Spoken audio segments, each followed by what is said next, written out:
Okay, it's probably the third try at this, so good morning. Welcome to Coffee with Jim. Early here on the West Coast. So I think I'm getting kind of tired of making videos during times that are really hard, but I don't know another way to talk to you about it. So videos is what it is. One of these days I'm gonna make a video when nothing's really wrong, but for now, there's a lot wrong. So I don't know another way to say this, but it feels like we're broken right now. And what I mean by that is we can't get the little things done, and there's a lot of reasons for that, but it feels like right now as a department, and I mean that beyond the business partner part of it, across all of HR, we're just struggling. We're struggling to hire people, we're struggling to onboard people, we're struggling to promote people, pay people. Anything regarding moving people around, it seems like it's just way harder than it should be, and that assumes that we can actually get it done. And in many instances, we can't even get the activity done, much less get it done well. And I think what's beginning to happen is we're all getting tired of that. And maybe many of us are already tired of that, but this idea of being fatigued by the inability to be effective is just hitting everybody, and everybody's having a different reaction to it. I've encountered people who are obviously frustrated. Some are resigned, this is the way it is, and some are furious. Some are embarrassed because the business keeps looking at us for us to do our jobs, and quite honestly, we can't. And many times it comes down to the fact that we've basically put ourselves in a position where there are no workarounds, there is no quick fix. We basically can't get something done that typically the business would have relied on to get it done. And that's where we are. So there are a couple things that we are going to begin doing that I hope have a positive and concrete impact on our situation. One of those is shortly, for those of you who haven't had them yet, there will be workshops hosted by the SG Connect team where the finance team, different parts of the business, and our teams locally will work through those processes to make sure at a minimum there's clarity around how to operate within SG Connect. Now, having said that, what that does is it creates role and process clarity, but it doesn't fix some other issues, and those other issues are things like data. It is now apparent more than ever that when we turned on SG Connect and leveraged the data that we had been using in the past, and honestly probably using anecdotally or maybe using casually, well, now we have to rely on it. And things like if your attribute data or data tied to an employee isn't accurate, it's having downstream impacts that include the system not working, work going to the wrong place. And so the next thing we're going to begin doing is scheduling basically a series of data cleanup initiatives that will involve you and hopefully allow you to take tangible steps forward to getting your client group data correct in the system. And from there, we would then be able to see an accurate depiction of whether the workflows work and whether the system is fully functional. Right now, it's just really hard to tell if it's a functionality issue, if it's a workflow issue, or if, quite honestly, if it's just bad data. And more, it looks like the data just isn't good. So working with Todd and his team to figure out what a data cleanup initiative looks like, and all this in order to make sure a couple things happen and they happen well. The next big litmus test for everyone is going to be when we go the performance cycle and merit cycle. All the data has to be right. So that's going to be the next big cleanup issue. Is trying to make sure that to whatever degree we can, the data is as sound as it can be. One of the things we will probably have to do, though, is do that in sequence, because the way the data works, I know you all know this, is the moment we extract data out and begin to clean it up, the data is wrong almost by definition the moment we pull it out because the number of personnel changes. So what's likely to happen is we will try to minimize or reduce the number of personnel changes during that cleanup period. And that way we will be able to get through the cleanup period effectively. And therefore, we'll probably have to do it in sequences. So I don't know quite what it looks like, but it could be something like this 2-day period is the Florida cleanup period. This 2-day period is the corporate cleanup period.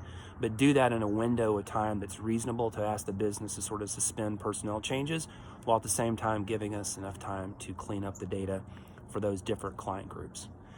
So if you're frustrated, if you're tired, if you're feeling a little bit like everything's kind of being pointed back at you and it's embarrassing or it's hard for you, I get it. If you've talked to me recently and I've tried to give you the leadership rah-rah speech around it's going to be okay and this is a moment in time, and that's just totally torqued you off because you're looking at me like you don't get it, I apologize. I'm not trying to do that on purpose. I think different leaders within the HR structure are trying to be positive because they think that's what you need. And I don't doubt that. That's my inclination, honestly, is to kind of remind you of the big picture. But right now, I think you just need to feel the way you feel. And I don't want to try to take that away from you. So for those of you who have been around me and courageous enough and quite honestly generous enough to share your frustration and not let me get away with the "it's going to all be okay" speech, thank you. I know that's really hard. It's hard to do with anybody, and I think sometimes maybe I'm hard to talk to because I am kind of a positive person. And every once in a while, you don't need to hear that it's going to be okay. You need to hear that kind of right now it sucks. So it does kind of suck. I wish I had a better message for you. I do know that it's going to be okay, but again, we won't camp on that just now. We'll kind of just sit here for a second, recognize that we're all in this together. It's going to be really challenging and tough. It's really hard to deal with frustrated business partners who want to do good things for the business. But if you think about it, and I'll kind of end on this as reflecting about this the other day, if you had told me that in a year and a half, we would see incredible social unrest, we would see a once in a lifetime, multiple lifetimes, shutdown of our culture via a pandemic that created fear and division. Then in the midst of all that, we would hold a political election that was also incredibly divisive and stressful. And then on top of all that, we would then go into trying to bring people back into the office despite the fact that we kind of proved for 12 months they didn't need to be in the office. And then why don't we go ahead in the midst of all that, try and take our casual processes and our incomplete data, put it into a very formal system and try to redeploy that. I probably would have told you don't want to do any of that stuff. But that's where we find ourselves. And so no wonder it's hard. No wonder it's just mind-boggling sometimes in trying to navigate the day-to-day. That's where we find ourselves. And in a weird way, and I don't know how to explain this, the world kind of keeps operating. Where our business is really good, you guys. It's bizarre. Like, you would think we would be breaking under the stress of just all the things that have come at us, and yet our business has never been healthier. It's a weird thing to say that we can be missing 2,000 budgeted roles and yet still be up over last year and over budget. So from a business standpoint, we're healthy. And so that begins to get into the obvious, which is, okay, if we're missing 2,000 heads out of our budget and the business is good, that has to put a lot of stress on those employees that are here. And that's another reason why our attention is so focused on retention, which is that for the people that are here, the workload hasn't gone away. It may have shifted, it may have changed, but we have to start making really good choices around where to put our effort, because we can't be everywhere at once. When you're missing 2,000 people, that means the people that are remaining have to make wise choices around how to spend their time. So as you encounter the business clients you have, just remember they're under a lot of duress too, and they probably don't want to hear about our problems. No, check that. They don't want to hear about our problems. They don't care. What they want to do is figure out how to get the job they've been told to do done. And at times we're not going to be very helpful, and that's just kind of where we are. So probably not the most uplifting coffee with Jim, but based on what I've heard this week and some conversations I've been a part of, I just decided maybe it was better just to kind of lay it all out there and let you know that I heard you. I get it. I don't have a magic answer. I don't have an easy button to hit.